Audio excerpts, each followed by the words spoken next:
Pessoal, a aula passada a gente finalizou aquelas características em relação ao ordenamento jurídico, né? Completude, coerência, clareza. Não tem senha, Matheus. Do mesmo jeito que vocês entraram, é só clicar no link entrar, né? E eu vou liberar. Pede para saírem e voltarem de novo.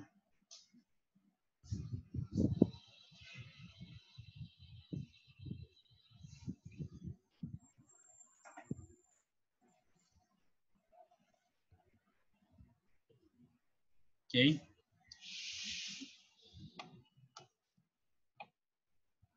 Então, bora lá, pessoal. Aí, se persistir, não sei, porque realmente não tem senha. Eu nem criei senha. A sala fica aberta. Eu tenho que esperar um tempinho para poder liberar a entrada, mas não apareceu ninguém aqui. Ok? Pessoal, então, a aula passada a gente viu as características do ordenamento jurídico, e hoje a gente vai continuar especificamente para falar sobre a classificação das normas jurídicas. É o seguinte, as normas jurídicas, a gente viu ontem uma grande classificação que é muito importante, que é a classificação entre normas estatais e normas não estatais. Normas estatais, aquelas que vêm de uma fonte oficial do Estado. Então, por exemplo, uma lei, a Constituição, uma portaria, um decreto, uma resolução. Mas existem fontes que a própria sociedade cria. Exemplo, talvez o mais conhecido de nós, é o contrato. O contrato é uma norma jurídica feita pela vontade das partes, que vai ter proteção do Estado, embora não tenha sido criado pelo Estado. Ok? Tá. Olha só, quando a gente fala, então, de classificação das normas jurídicas, a gente está falando, que também é chamado de tipologia, o estudo dos tipos, em como as normas se organizam em razão de um certo critério. Então, considerando um critério, por exemplo, território, que tipos, que espécies, quais são as normas que eu tenho? E aí eu tento organizar e sistematizar para poder ver as relações entre elas. Então, talvez o primeiro caso seja o mais simples e o mais visível, que é a classificação das normas conforme a abrangência territorial. As normas jurídicas, elas nem sempre possuem a mesma abrangência territorial. Algumas normas podem ter uma abrangência maior, outras podem ter uma abrangência menor, dentro do território. Lembra, né? Um dos elementos do Estado é o território. Então, o território do Estado nem sempre é a totalidade do território. Pode ser uma parte. E aí, conforme a abrangência dentro desse território ou fora dele, eu tenho uma classificação. E quem é que define isso? A competência do órgão criador. A gente conversou sobre competência, né? Competência é o poder jurídico para fazer alguma coisa. Algumas normas são feitas por quem tem um poder sobre o território inteiro, outras são feitas por quem tem poder sobre apenas parte do território. Outras, que é o primeiro caso, podem ser feitas por comunidades ou por grupos que têm poder sobre vários territórios. Tá bom? Então, bora lá. Primeiro são as normas de abrangência externa. O que são normas de abrangência externa? São normas que se aplicam fora do Brasil, fora do país no qual nós nos situamos. Então, a origem delas são os tratados internacionais. Elas podem se aplicar ao Brasil? Podem, se o Brasil aceitá-las. Vocês já ouviram falar de soberania, né, em ciência política? Já passaram por essa aula?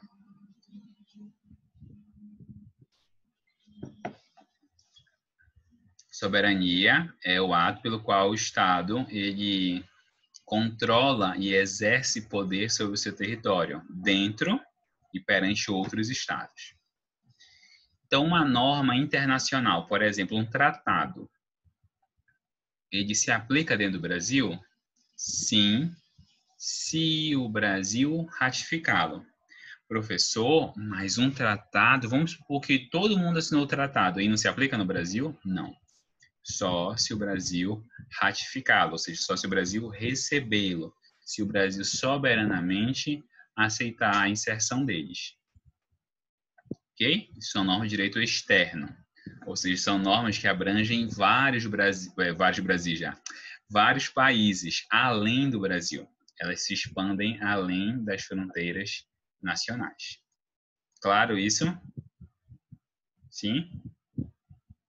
Segundo, normas de direito interno. O que são normas de direito interno? São normas que se aplicam dentro do território nacional. Elas são fruto de uma decisão interna do Brasil e se aplicam dentro do Brasil. Então, assim, elas surgem no Brasil para o Brasil. Essas aqui, no entanto, vem a pergunta: toda norma interna, ela se aplica sobre todo o território? Não. Mesmo as normas de direito interno, elas podem ter aplicações distintas. Então, por exemplo, gente, eu acho que até usei esse exemplo com vocês ontem. Imposto de renda é o imposto federal ou estadual? Não, vou até para ficar bem nítido. Federal ou municipal? Imposto de renda. Federal, perfeito. Então, a lei que trata do imposto de renda, ela se aplica a todo o território nacional ou apenas parte do território nacional? A todo ele ou a parte dele? A todo ele. Perfeito. Agora, por exemplo, uma lei urbanística em Belém. Uma lei urbanística diz, olha, em Belém não pode, sei lá, não pode construir casa a menos de... Não, vou pegar um exemplo que é mais nítido, né? Brasília.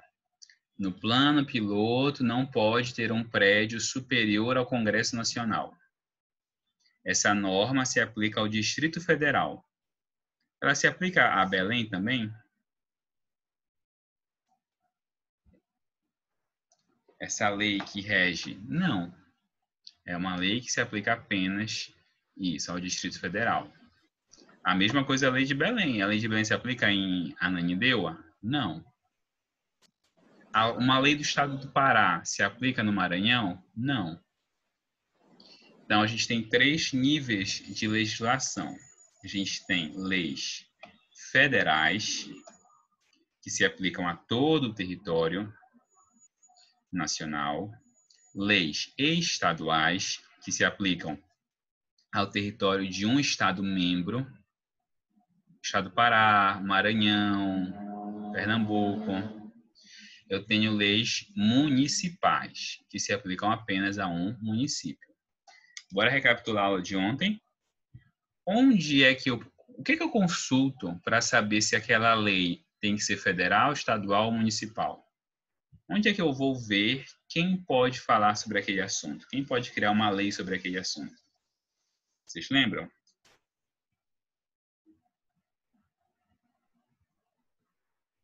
Não? Na Constituição, gente. Na Constituição. Quando eu quero saber quem pode fazer o que no Brasil, eu consulto a Constituição. Lá vai constar quem pode fazer o que. Ok?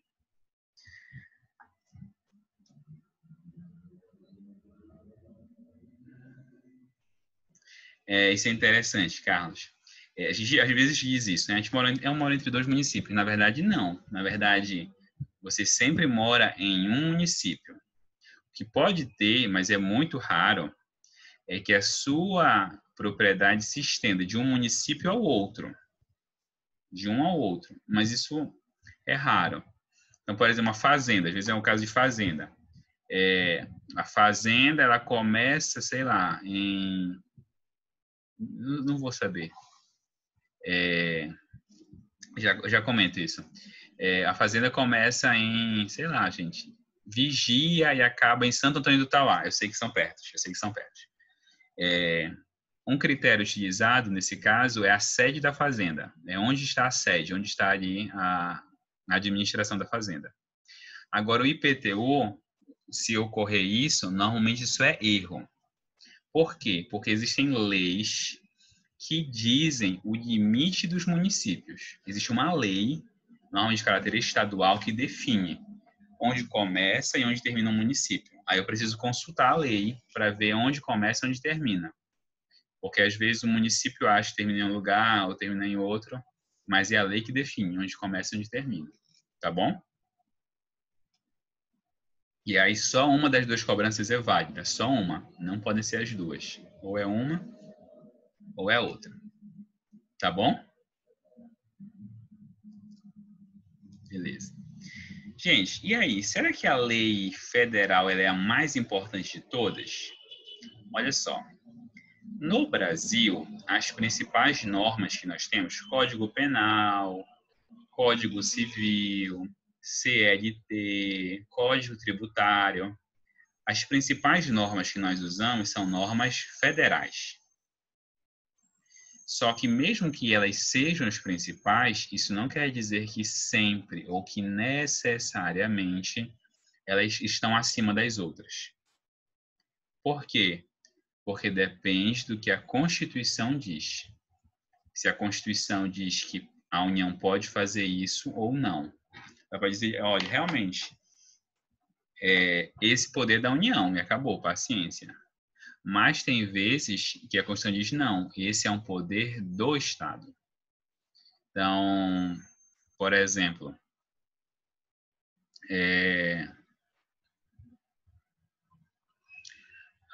deixa eu pensar aqui.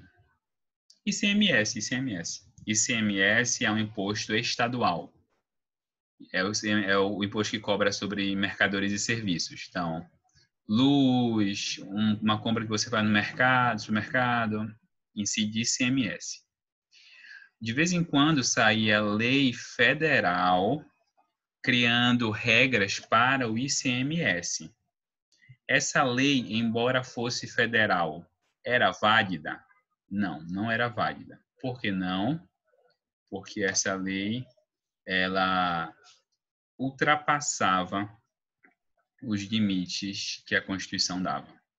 Ela ultrapassava aquilo que a Constituição permitia que ela fizesse. Ok?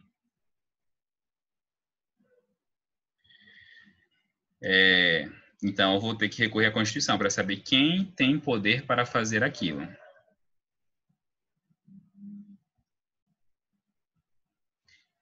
Mas existe alguma norma que sempre prevaleça? Sim, isso existe.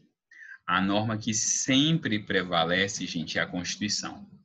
Lembra da piramidezinha lá? Constituição, leis e decretos e portarias.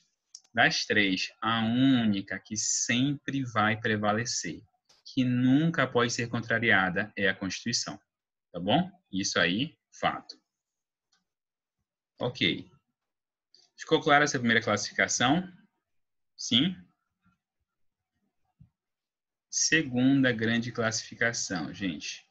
Quanto à origem, ou quanto às... Isso, a pirâmide de Kelsen. Ou quanto às fontes. Então, olha só.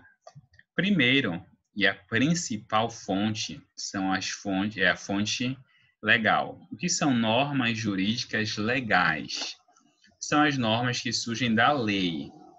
Gente, lei em sentido amplo são as normas formalmente criadas pelo Estado. Leis, decretos, portarias, resoluções, a própria Constituição, entre outras, tá bom? Essas diversas normas, elas são lei em sentido amplo, são uma fonte legal. E o que é lei em sentido estrito? A lei em sentido estrito foi a norma que passou pelo Poder Legislativo. Em âmbito federal, o Poder Legislativo é exercido pelo Congresso Nacional. O Congresso Nacional é a mesma coisa que Câmara de Deputados? Não. O Congresso Nacional é a soma da Câmara dos Deputados mais o Senado Federal. Então, uma coisa é a Câmara, outra coisa é o Senado, e os dois juntos formam o Congresso Nacional. A lei, ela tem que passar pelo Congresso Nacional, tá bom? Lei em sentido estrito. Lei em sentido amplo, não. São essas diversas normas que vêm do Estado. Além disso, gente, nós temos normas jurídicas consuetudinárias. Que palavra é essa? Consuetudinária. Gente, uma norma consuetudinária é uma norma baseada nos costumes. O que é um costume, gente? Três características importantes. Costume é uma prática. Costume é uma coisa que a gente faz reiteradamente. 2.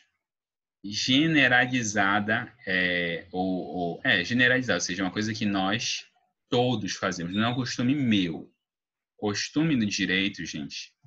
Ah, não. O Danilo, ele tem uma mania. Ele sempre faz aquilo, a mesma coisa. Isso não é costume.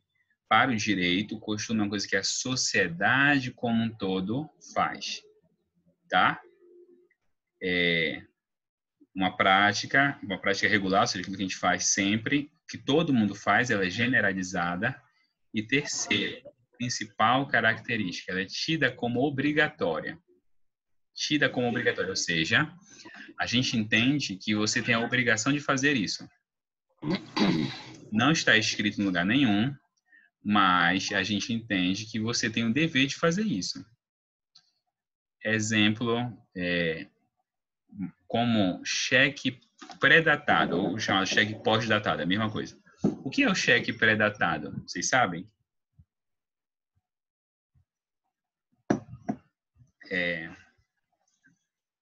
Não? Vocês sabem que é cheque, né, gente?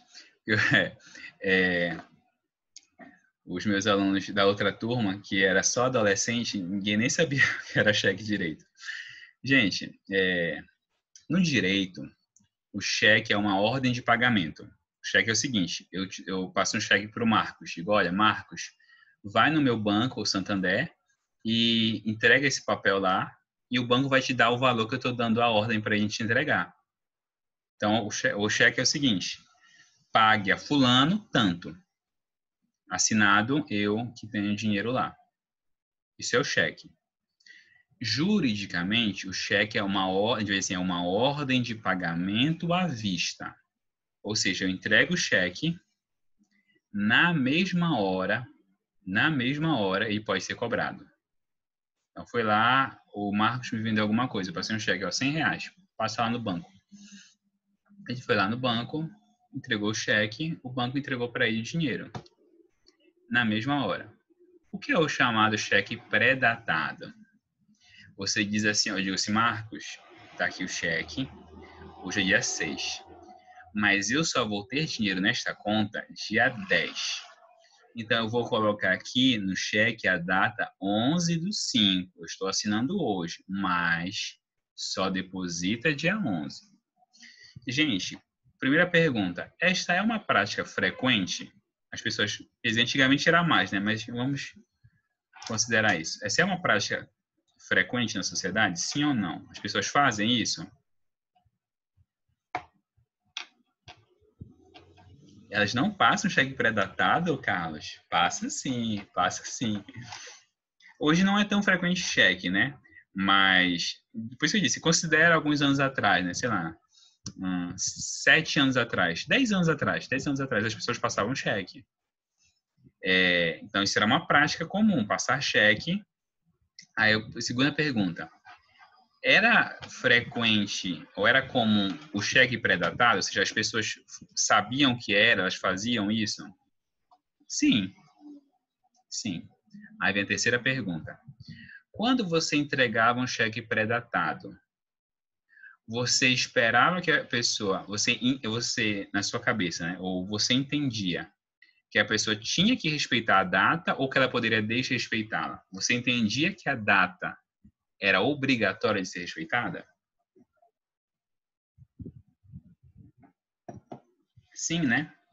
Então, você entrega o cheque e você espera que aquela data que você fixou lá, ela seja cumprida. Então, este é um costume regular, geral e obrigatório. Então, bora supor o seguinte, passei o cheque para o Marcos hoje. Disse, mas Marcos, só vai lá no banco segunda-feira que vem, que eu não tenho dinheiro hoje. O Marcos esperou das 10 da manhã de amanhã e foi lá no banco sacar o dinheiro. E vamos supor que tinha cheque especial. O banco foi lá, tirou, fez um empréstimo para mim, né? O cheque especial é um empréstimo, e entregou o dinheiro para o Marcos. E agora eu fiquei endividado. Eu posso processar o Marcos, assim, resumo, né? A gente vai dizer, posso processar? Eu posso dizer que o Marcos descumpriu uma ordem jurídica? Sim ou não?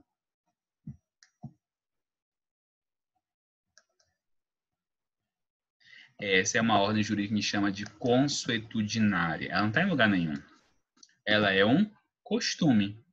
Ela é um costume. Tá bom? Sim? Então, primeira palavrinha bonita do dia, consuetudinário.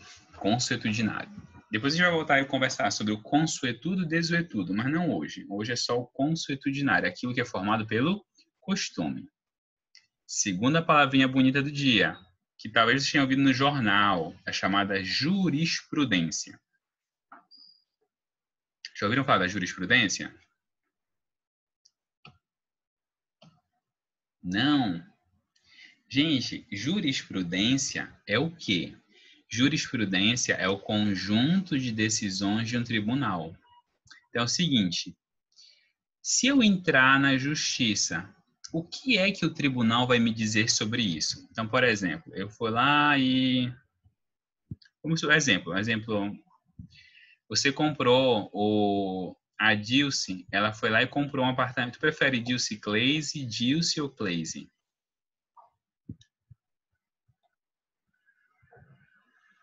Não. Depois ela responde. A Dilce Claze foi lá e comprou um apartamento na planta. E aí a construtora disse, vou te entregar, sei lá, dezembro de 2020. E atrasou 2 anos. 2 anos.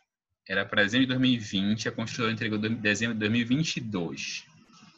A Claze disse assim, olha, eu tô sem casa onde morar, eu tô pagando aluguel há 2 anos. Há 2 anos. Aí a Claze vai entrar na justiça. Só que não tem nenhuma lei clara que diga o que acontece. Minha pergunta é a seguinte. A Claze quer saber se ela vai ganhar o processo ou não. O que é que ela olha? Ela tem que olhar outras decisões que o tribunal tomou. Deixa eu ver casos parecidos. O tribunal sempre reconhece isso. Ele sempre diz que o comprador tem razão. Sim, claro, não é um absoluto, né? Mas assim, frequentemente ele diz que o comprador tem razão nesse caso do atraso. Esse conjunto de decisões que o tribunal sempre toma no mesmo sentido é a jurisprudência. É o conjunto de decisões que o tribunal sempre toma naquele sentido. Tá bom? É diferente de uma outra palavrinha bonita, terceira palavrinha bonita do dia, precedente. O que é um precedente? O precedente é o primeiro caso. Foi a primeira vez que o tribunal julgou aquela situação. Então, por exemplo, deixa eu pegar um exemplo.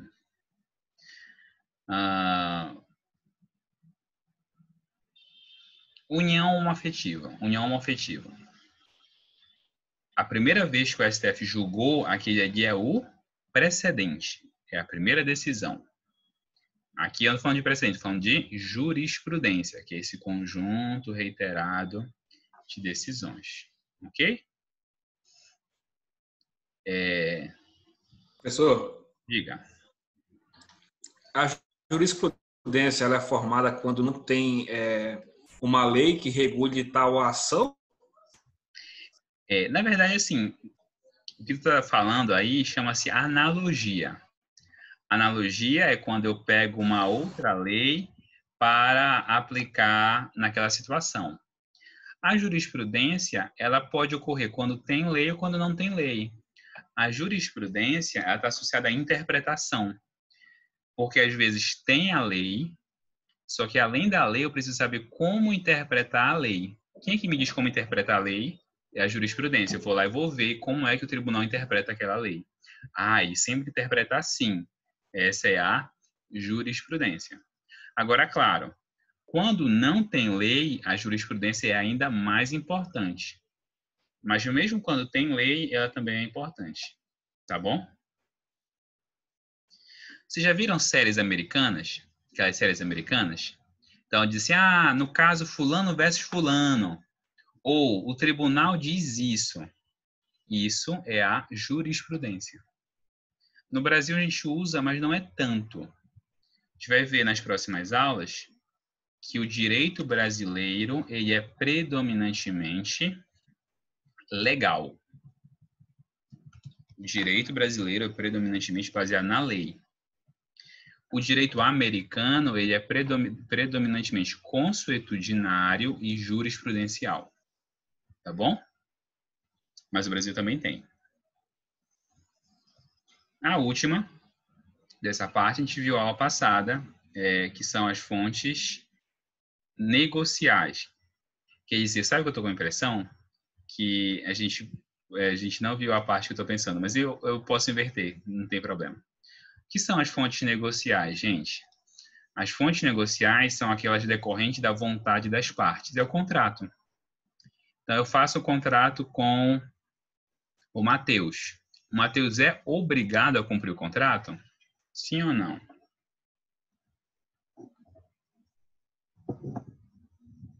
O Matheus pode escolher não cumprir o contrato e dizer, não vou cumprir, não vai acontecer nada comigo, não estou nem aí. Não, o Matheus ele é obrigado a cumprir o contrato. O nome disso é uma fonte negocial, é um negócio, é um acordo que eu fiz com ele que tem que ser cumprido. Ok, até aqui, gente? Sim?